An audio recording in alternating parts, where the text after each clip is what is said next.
तर भावांनो, आज मी निघालेलो कोल्हापूरला. गाडी कामाला सोडायची होती. म्हटलं पहिला गाडी जरा वॉश करून घेऊया. मग गाडी वॉश करता करता बघतोय तर काय यातनं ढीगभर माती निघा लागलेली. मग थोड्याच वेळात मग आपली गाडी चकाचक मध्ये वॉश करून झाली. म्हटलं आता मिस्त्रीकडे जायला लागते. गेल्याच पहिला मिस्त्रीला मी मटेरियल आणून दिलं आणि चालू करा म्हटलं काम पहिला. मिस्त्रीनं थोड्याच वेळात काम संपवलं. त्यानंतर शूट चालू केलं डायरेक्ट संध्याकाळी. आज महाशिवरात्री असल्यामुळे मी निघालेलो वडणग्याला. वडणग्यात आज काही यात्रा भरते. गेल्याच पोरगी आमची म्हणली जम्पिंग डान्स मध्ये बसणार. मग आता हे बघून मला माझ्या लहानपणीच म्हणजे दिवस आठवलेत. कारण यात आम्ही लहानपणीत बसत होतो. मग आता काय पाण्यात बसायला मिळत नाही कारण आपली पोरं लहान आहेत.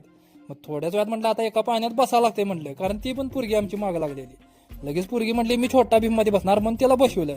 मग आता ह्यात पण आमच्या पोरगीला बसायचं होतं. चल बाई बसवतो म्हटलं. पोरगी काय दंगा धुडकूसच करायला लागली. हो, फिरून फिरून भुका लागल्यात म्हणून नाश्ता करूया म्हटलं. पाणीपुरी आणि कटलेट पाव घेऊया आणि आपलं घरला जाऊया म्हटलं.